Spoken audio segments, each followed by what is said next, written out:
کا تذکرہ ہو. آج کل ہوں گے، بے شمار ہوں گے، ہر جگہ ہوں گے. ہوتا کیا ہے؟ آپ کی عظمت بیان ہو رہی ہے، آپ کی کالی کملی کا تذکرہ ہو رہا ہے، آپ کی سرمئی آنکھوں کا حسن بیان کیا جا رہا ہے، آپ کی زلفوں کی یہ تو نہیں ہے، اس میں کوئی شک نہیں. تمام انبیاء اور رسول کو جو کمالات عطا ہوئے، محمد کو وہ سب عطا ہوئے صلی اللہ علیہ وسلم.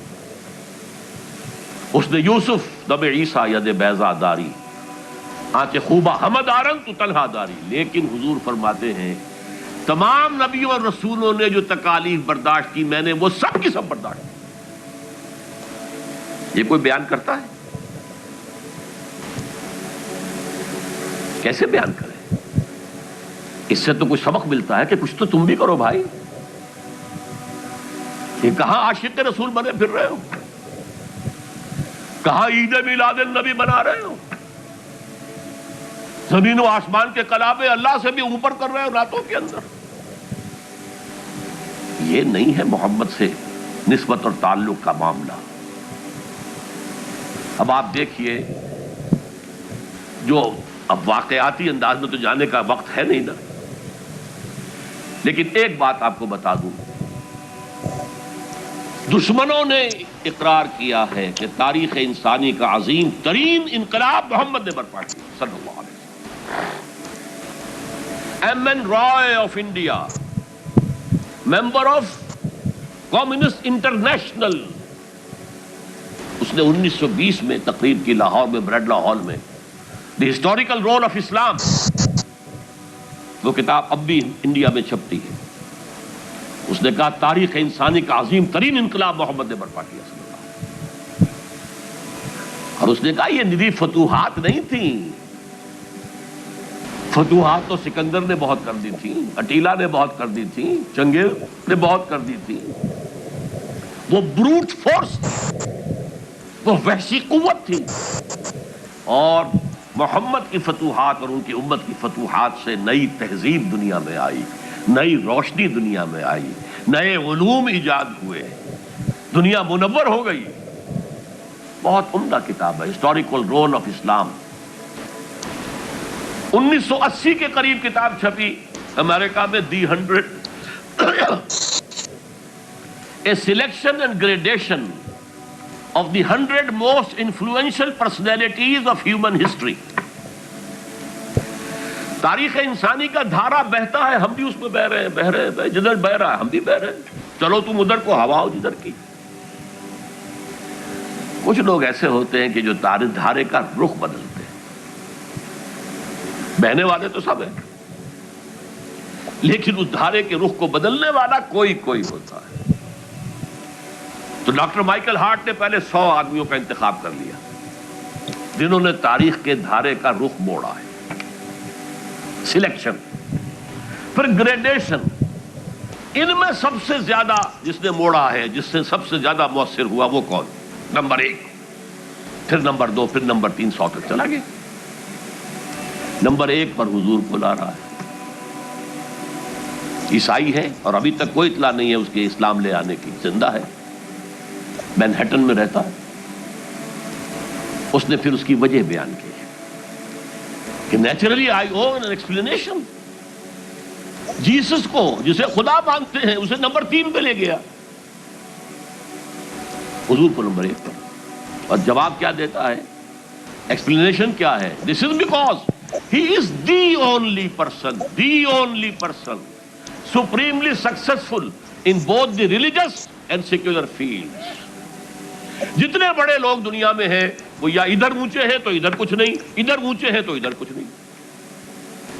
بڑے حکمران، بڑے فاتح، اخلاقی اور دینی اور روحانی اعتبار سے 0 بلکہ مائنس. بڑے مذہب، اخلاقی تعلیمات، روحانی تعلیمات بہت اونچے، گوتم بدھ، حضرت مسیح، لیکن ریاست، حکومت، سیاست 0. ایک ہی شخص ہے، ایک شخص ہے. کتنی بڑی سچائی اس کے قلم سے نکلی ہے. دی only person supremely successful in both the religious and the secular fields. بہرحال یہ سمجھیے کہ تکمیل رسالت کا یہ مرحلہ ہے، یہ مظہر ہے.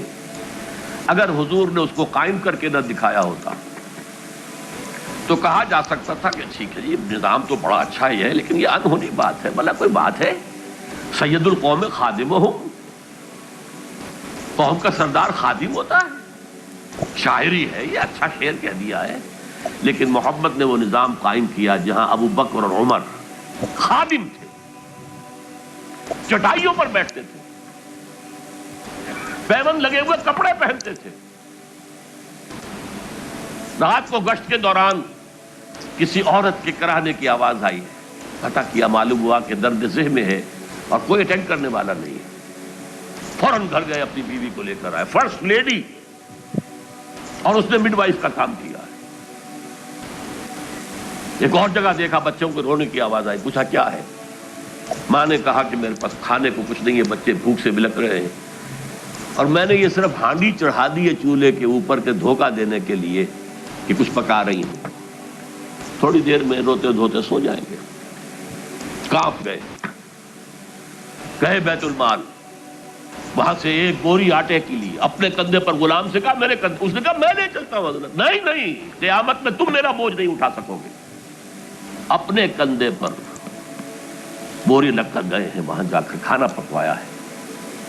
یہ سید القوم خادم ہوں. کبھی دیکھی تھی دنیا نے یہ بات؟ قائم کر کے دکھایا، نوع انسانی پر حجت قائم کی ہے.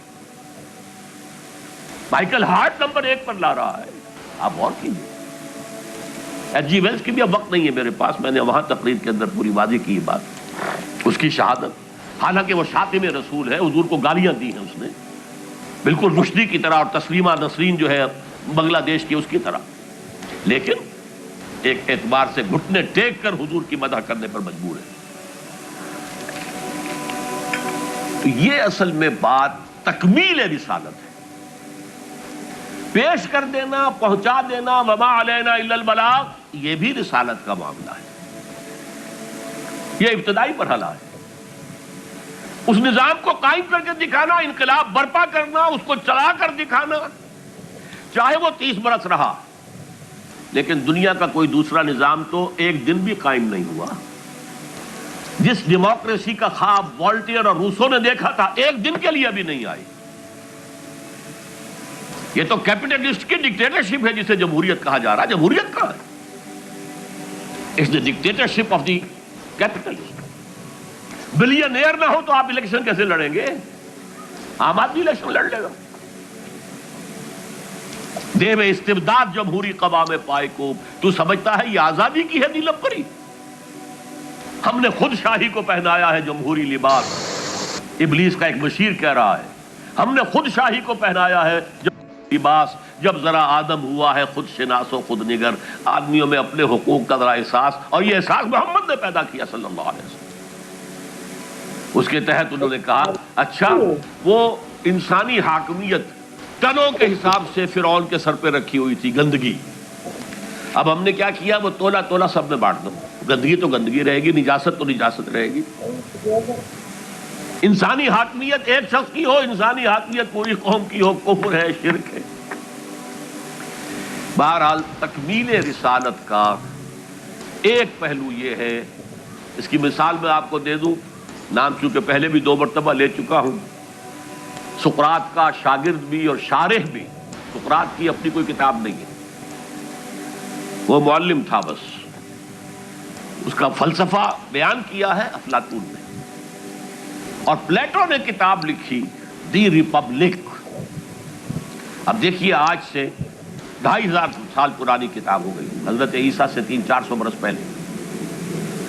کتاب اتنی زوردار ہے آج تک زندہ ہے، ورنہ کتابیں ختم ہو جاتی ہیں. کوئی زوردار کتاب ہو تو زندہ رہے گی.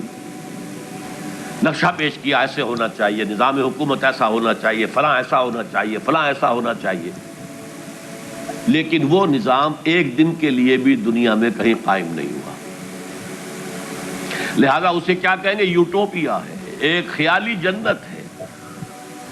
حضور نے بھی خیالی جنت پیش کر دی ہوتی، قائم کر کے نہ دکھاتے تو وہ حجت نہیں بن سکتی نوع انسانی. تکمیل رسالت، نہ حضرت ابراہیم کے ہاتھوں کہیں نظام قائم ہوا، حالانکہ ابو الانبیاء، خلیل اللہ، امام الناس، انی جاعلک للناس اماما واتخذ اللہ ابراہیم خلیلا، نظام تو نہیں بنا، نہ موسیٰ کے ہاتھوں نہ عیسیٰ کے ہاتھوں علیہم الصلوۃ والسلام۔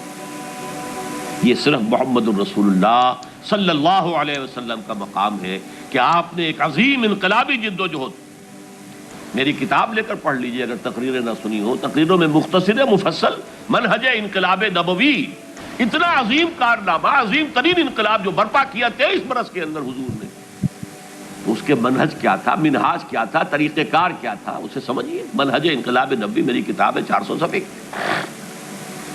سیرت کا انالیسس ہے، سیرت کا 6 steps of revolutionary process